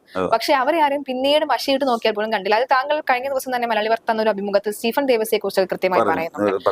അതിനെ കുറിച്ച് കൂടി നമുക്ക് വീണ്ടും ഒന്ന് സംസാരിക്കാം. അല്ല, സ്റ്റീഫൻ ദേവസിനെ കുറിച്ച് നിങ്ങളുടെ വാർത്തയിൽ നല്ല കർക്കശമായിട്ട് ഞാൻ എന്റെ നിലപാട് ഞാൻ അറിയിച്ചിട്ടുണ്ട്. അതിനകത്ത് കർശന നിലപാട് അറിയിച്ചാണ്. കാരണം വെച്ച് കഴിഞ്ഞാൽ അയാൾ ആർട്ടിസ്റ്റ് ബേസിൽ നല്ലതായിരിക്കും, പക്ഷെ ഒരു മനുഷ്യൻ എന്നുള്ള രീതിയിൽ അയാൾ ശരിയല്ല അങ്ങനെയാണെങ്കിൽ. കാരണം വെച്ചാൽ ബാലുവിന്റെ അടുത്ത സുഹൃത്തായിരുന്നു ഇദ്ദേഹം. അപ്പം ബാലു മരിച്ചിട്ട് ഇവര് വൈകാരികമായിട്ട് ഒരു സാധനം ഉണ്ടാക്കി എന്ന് പറഞ്ഞിട്ട് ആ വൈകാരികതയെന്ന് ഒരു വാക്ക് ആരെങ്കിലും പറഞ്ഞാൽ മതി, ഇതിൽ ഞങ്ങൾക്ക് ഇങ്ങനെ ആരോപണങ്ങൾ വന്നതിൽ അല്ലെങ്കിൽ ഈ ദുരൂഹത ഒന്ന് മാറ്റണം, അത്രയും പറഞ്ഞാൽ മതി. അത്രയും പറഞ്ഞാൽ അവർക്ക് എന്താ ഇല്ലാണ്ടാവണത്? പിന്നെ വൈകാരികം എന്നും പറഞ്ഞിട്ട് ആൾക്കാർ ക്യാമറ മുമ്പിൽ കാണിച്ചിട്ടൊന്നും ഒരു കാര്യമില്ല. അതൊക്കെ കപടതയായിരിക്കും എന്നാണ് ഞാൻ പറഞ്ഞുള്ളൂ. അപ്പൊ ഈ ക്രിട്ടിക്കൽ ഐസിയിലാണ് ബാലു കിടന്നിരുന്നത്. ക്രിട്ടിക്കൽ ഐസിയിൽ ആർക്കും കയറാൻ പറ്റില്ല. അവിടെ ആര് പെർമിഷൻ കൊടുത്തു സ്റ്റീഫന് കയറാനായിട്ട്? 43 മിനിറ്റ് സംസാരിച്ചു എന്നാണ് നേഴ്സിന്റെ വഴി. നേഴ്സ് പറയുന്നുണ്ട് ദേഹത്ത് തൊട്ട് എന്തോ ചെയ്യണ്ടായിരുന്നു എന്ന് പറയുന്നുണ്ട്. അപ്പൊ സ്റ്റീഫൻ അത് പറഞ്ഞേക്കണേ ഞാൻ പ്രാർത്ഥിച്ചാന്ന് പറഞ്ഞത്, ദേഹത്ത് തൊട്ട് പ്രാർത്ഥിച്ചാന്ന്. എന്തോ ആ മാനുഷിക ശക്തി അദ്ദേഹത്തിനുള്ളതെന്നൊന്നും നമുക്കറിയാൻ പറ്റില്ല. പുള്ളി ഇറങ്ങി വന്ന് വൈകാതെ ഇദ്ദേഹം മരിച്ചു എന്നാ പറഞ്ഞത്. അപ്പൊ ഉണ്ണിച്ചേട്ടനൊക്കെ പറഞ്ഞു വെച്ച് കഴിഞ്ഞാൽ അവര് കുറെ ദിവസം ഹോസ്പിറ്റലിൽ തന്നെ നിൽക്കുമല്ലായിരുന്നു. അപ്പൊ 2-3 സ്പൂൺ എന്തോ കഞ്ഞി കുടിച്ചു ബാലു. അപ്പൊ ഡോക്ടർ ഒരു പ്രതീക്ഷ പറഞ്ഞു, നമുക്ക് ആദ്യം ആളെ നേരെ നിർത്താം, ബാക്കിയുള്ളതൊക്കെ നമുക്ക് പിന്നീട് നമുക്ക് ആലോചിച്ച് ശരിയാക്കാന്ന് പറഞ്ഞു. ഇനി ചേട്ടന്മാരൊക്കെ വേണമെങ്കിൽ വീട്ടിൽ പൊക്കോ, ഞങ്ങൾ എന്തെങ്കിലും ഉണ്ടെങ്കിൽ വിളിച്ചോളാം. ഇനി വേറെ ടെൻഷനുള്ള വാർത്തയൊന്നും കേൾക്കാണ്ടിരുന്നെങ്കിൽ ആളെ നമുക്ക് ഒരു 5-6 ദിവസത്തിനുള്ളിൽ ICUയിലേക്ക് മാറ്റാമെന്ന് പറഞ്ഞു. അങ്ങനെ പോണ ആള് അന്ന് രാത്രി മാറ്റണ വാർത്ത കേൾക്കണത്. അപ്പൊ ഇവൻ പേരിട്ട് എന്താ പറഞ്ഞതെന്ന് അറിയാൻ പാടില്ലല്ലോ. അപ്പൊ അതൊക്കെ നമ്മൾ പറയുമ്പോഴായിരിക്കും നമ്മളോട് ദേഷ്യപ്പെട്ട. നമ്മളിപ്പോ എന്ത് ദേഷ്യപ്പെട്ടു എന്ന് പറഞ്ഞിട്ട് നമുക്ക് കാര്യമില്ല. പുള്ളിനൊക്കെ സപ്പോർട്ട് ചെയ്യുന്നേക്കാളും 10,000 ലക്ഷക്കണക്കിന് ആൾക്കാർ ഇപ്പൊ ബാലഭാസ്കർ കേസിൽ നമ്മൾ സപ്പോർട്ട് ചെയ്തിട്ടുണ്ട്, ഇതിനെ തെളിയാൻ വേണ്ടിയിട്ട്. ഈ ജനം പണ്ടത്തെ മാതിരിയുള്ള ജനങ്ങളെ, പ്രബുദ്ധരായ ജനങ്ങളെ, പൊട്ടന്മാരൊന്നും അല്ലല്ലോ. ഇത്രയും കേട്ട് നമ്മൾ അനുഭവിച്ചു നിന്നിട്ട് നമ്മൾ പിന്നെയും നിൽക്കുവാണ് ഇപ്പൊ ഈ കാര്യങ്ങൾക്ക് വേണ്ടിയിട്ട്. അത് തെളിയും അവസാനം, അതിനൊരു സംശയം വേണ്ട അതിൻ്റെ അകത്ത്. തീർച്ചയായിട്ടും അതിന് എത്ര വർഷമായാലും താങ്കൾക്ക് സംസാരിക്കാനുള്ള ധൈര്യം താങ്കൾക്കുണ്ട്. ഏറ്റവും അവസാനമായി ഒന്ന് ചോദിക്കുകയാണ്, ഇപ്പോൾ ഭാര്യയിലേക്ക് ഈ ഒരു ചർച്ച തിരിയുമ്പോൾ അവരുടെ നിന്ന് എന്തെങ്കിലും ആരെങ്കിലും താങ്കളോട് സംസാരിച്ചിരുന്നോ? അനാവശ്യമായി അവളെ ഇതിലേക്ക് വീണ്ടും വലിച്ചു വയ്ക്കേണ്ട കാര്യമില്ല എന്ന് പറഞ്ഞാൽ ആരെങ്കിലും എന്തെങ്കിലും സംസാരിക്കാൻ എന്റെ അടുത്ത് വന്ന് അവനോട് സംസാരിക്കാൻ പറ്റുന്ന ആളോട് തിരിച്ച് ഞാൻ എന്റെ 1-2 ചോദ്യങ്ങൾ ഉണ്ടാവും. ആ ചോദ്യം ഞാൻ ചോദിക്കും. കാരണം വെച്ച് കഴിഞ്ഞാൽ എന്നോട് ഇപ്പൊ നിങ്ങളെ സംസാരിക്കാൻ പറ്റുന്നെങ്കിൽ എനിക്ക് 2-3 ചോദ്യങ്ങൾ നിങ്ങളോട് ചോദിക്കാനുണ്ടാവും. എന്തായിരിക്കും ആ ചോദ്യം? ആ ചോദ്യം അവർ ചോദിക്കട്ടെ. ഇപ്പൊ പറഞ്ഞു കഴിഞ്ഞാൽ മറുപടി പ്രതീക്ഷിച്ചില്ല. പിന്നെ ഇന്നാള് ഇതേമാതിരി ഒരാള് എന്നോട് പറഞ്ഞേ, സോബിക്കെതിരെ അവർ പത്രസമ്മേളനം നടത്തിയ, സോബി എന്ത് ചെയ്യുന്നു? അപ്പൊ ഞാൻ ചോദിച്ചു, ഇന്നിപ്പോ പത്രസമ്മേളനം ഇവിടെ 10 മണിക്ക് നടത്തുമെന്ന് വെച്ചു, തിരുവനന്തപുരത്ത് നടത്താം. എനിക്ക് കോതകുളത്ത് നിന്ന് ഇവിടെ വരെ ഓടി എത്താനുള്ള സമയം, ആ സമയം വരെ പത്രക്കാരൊന്ന് വെയിറ്റ് ചെയ്യാം. ഞാൻ വന്നിട്ട് അവര് പറഞ്ഞതിനെല്ലാം ഖണ്ഡിച്ച് എവിഡൻസ് കാണിച്ചു തരാമെന്ന് ഞാൻ പറഞ്ഞിട്ടുണ്ട്. കാരണം അവര് ആ പത്രസമ്മേളനം നടത്തണേ അന്ന് തന്നെ അവരുടെ പത്രസമ്മേളനം നേരത്തെ പറയുകയാണ്. ഇപ്പൊ അടുത്ത 15-ാം തീയതി ലക്ഷ്മിയുടെ പത്രസമ്മേളനം തിരുവനന്തപുരത്ത് ഉണ്ടെന്ന് പറഞ്ഞാൽ 14-ാം തീയതി തന്നെ ഞാൻ തിരുവനന്തപുരത്ത് ഒന്ന് വെയിറ്റ് ചെയ്യും. ഇവര് 10 മണിക്ക് അത് ബുക്ക് ചെയ്തിട്ടുണ്ട്. അതിന് 2 മണിക്കൂർ ഗ്യാപ്പ് ഇട്ടിട്ട് ഞാൻ എന്റെ പത്രസമ്മേളനത്തിനിടെ ചെയ്ത് കൊടുക്കും. കറക്റ്റായിട്ട് എനിക്ക് മറുപടി ഉണ്ട് പറയാൻ ഒരു സംശയമില്ല കാര്യത്തിൽ. തീർച്ചയായിട്ടും എന്തായാലും താങ്കളുടെ ഈ ഒരു ശക്തി ചോർന്ന് പോകില്ല, ഒരിക്കലും ചോർന്ന് പോകില്ല. കാരണം അത്രയ്ക്ക് സ്ട്രോങ് ആണ് അദ്ദേഹം. കാരണം അദ്ദേഹത്തെ വിശ്വസിച്ച് നിൽക്കുന്ന മറ്റു നാട്ടുകാരൊക്കെ പോട്ടെ, അദ്ദേഹത്തിന്റെ അച്ഛനും അമ്മയും അത് മാത്രം നോക്കിയാൽ. അതെ, തീർച്ചയായിട്ടും അവരുടെ കണ്ണടയും മുമ്പ് സത്യം അറിയണം എന്നുള്ളൊരു ആവശ്യമുണ്ടല്ലോ. തീർച്ചയായിട്ടും ഇദ്ദേഹം ഇവിടെ തന്നെ ഉണ്ട്, കേരളത്തിൽ തന്നെ ഉണ്ട്. ഇനി ആർക്ക് എന്തൊക്കെ ചെയ്താലും അദ്ദേഹം കണ്ട കാഴ്ചകൾ ഇനി അല്ലെങ്കിൽ പിന്നെ താങ്കളുടെ ഓർമ്മശക്തി ആരെങ്കിലും കളയണം എന്നാൽ മാത്രമേ കളയുമ്പോഴും ഞാൻ ജയിച്ചു. അങ്ങനെ ചുമ്മാ കളയാൻ പറ്റില്ലല്ലോ. നമ്മൾ ചുമ്മാ ഇങ്ങനെ എന്തെങ്കിലും ആരെങ്കിലും എന്തെങ്കിലും ചെയ്തല്ലേ കളയുള്ളൂ. അപ്പോഴും നമ്മൾ ജയിക്കുമല്ലേ. തീർച്ചയായിട്ടും എന്തായാലും ബാലഭാസ്കർ, എനിക്ക് മറ്റൊരു സംശയം, താങ്കൾക്ക് ഇതിന് മുൻപ് ബാലഭാസ്കർ അദ്ദേഹത്തിനെ അറിയാമായിരുന്നു? ഞാൻ പറയുന്നത് ഒരു 30 വർഷം മുമ്പ്, അതായത് റോജ സിനിമയൊക്കെ ഇറങ്ങണേ, അത് എത്ര വർഷം എന്ന് ഓർക്കണം. ആ സമയത്ത് ഞാൻ കലാഭവന്റെ മീൻസ്പെയറിൽ സൗണ്ട് ചെയ്യേണ്ട സമയം കലാഭവന്റെ കൂടെ. അപ്പൊ ഞങ്ങൾ ഈ തിരുവനന്തപുരത്ത് ഏതോ ഒരു സ്ഥലം ഞാൻ ഓർക്കണം, ഒരു ക്ലബിന്റെ പരിപാടിക്ക് വരിക. അപ്പൊ ആ സംഘാടകർ വന്നിട്ട് പറഞ്ഞു, സോബി നമ്മുടെ നാട്ടിലൊരു പയ്യുണ്ട്, ഒരു പാട്ട് വയലിൽ വായിക്കോട്ടെ. അന്ന് ഈ വയലിൻ സോളോ ഒന്നും ഇറങ്ങിയിട്ടില്ല, എന്നാന്ന് കൂടെ ആർക്കും അറിയാൻ പറ്റില്ല. ഞാൻ പറഞ്ഞു ആയിക്കോട്ടെ ചേട്ടാ, മൈക്ക് കൊടുത്തേക്കാന്ന് പറഞ്ഞു. അങ്ങനെ കുറച്ചു നേരം നിൽക്കുമ്പോൾ ഒരു RX-100 യമഹയുടെ ചുമന്നൊരു വണ്ടിയിൽ ഈ ബാലു വരുവാണ്. ഒരു മുണ്ടൊക്കെ എടുത്ത് വന്ന് പുറകിൽ വയലിൻ തൊക്കി വന്നു. അപ്പൊ എന്റെ അടുത്ത് വന്നു, ചേട്ടനാണ് സൗണ്ട് ചെയ്യണമെന്ന് വെച്ചാൽ. അത് ചേട്ടാ വയലിൻ ഞാൻ വായിക്കണം ഞാൻ. അപ്പൊ ഇച്ചിരി ഗ്രേവി ഒക്കെ ഇട്ടേക്കണം. ഗ്രേവി എന്ന് പറഞ്ഞാൽ എഫക്റ്റിനാ ഗ്രേവി എന്ന് പറഞ്ഞാൽ, ഗ്രേവി ഒക്കെ ഇട്ടേക്കണോട്ടോ എന്ന് പറഞ്ഞാൽ ശരിയെന്ന് പറഞ്ഞാൽ പുള്ളി കയറി ചിന്ന ആശ എന്നുള്ള പാട്ട് വായിച്ചു. കഴിഞ്ഞ് പോകാൻ നേരത്തെ അയാളുടെ മാന്യത കാണിച്ചു. സാറിന് വായിച്ചിട്ട് സൗണ്ടുകാർ കാര്യമൊന്നും നോക്കൂല, അങ്ങ് പോവുകയാണ്. പുള്ളി എൻ്റെ അടുത്ത് വന്ന് ചേട്ടാ നന്നായിരുന്നു കേട്ടോ, താങ്ക് യു ചേട്ടാന്ന് പറഞ്ഞിട്ട് ആ ഒരു വരവും പോക്കലാണ് ഞാൻ ജീവിതത്തിൽ പുള്ളിനെ കണ്ടിട്ടില്ല. അങ്ങനെയുള്ള ഒരാൾക്ക് വേണ്ടിയിട്ടാണ് അദ്ദേഹം ഈ ഒരു 6 വർഷമായി പോരാടിക്കൊണ്ടിരിക്കുന്നത്. അതായത് ഇത്തരം പോരാട്ടങ്ങൾ കേരളത്തിൽ ഉള്ളത് കൊണ്ട് തന്നെയാണ് കേരളം എന്നും ഇങ്ങനെ തന്നെ പോകുന്നത് എന്നുള്ളത് കൂടി നമ്മൾ അറിയേണ്ടതുണ്ട്. താങ്കളുടെ പോരാട്ടം വിജയിക്കട്ടെ എന്ന ആശംസകൾ ഞാൻ നേരുന്നു. എന്തായാലും ഇനി ശക്തമായി തന്നെ വീണ്ടും ഹൈക്കോടതിയിലേക്ക് പോവുകയാണ്. അവിടെ താങ്കളെ കാത്തിരിക്കുന്നത് എന്തൊക്കെയാണ് എന്ന് നമുക്ക് കണ്ടറിയണം. എന്തായാലും വളരെയധികം നന്ദി താങ്കൾ നമ്മളോടൊപ്പം പ്രതികരിച്ചത്. നമസ്കാരം.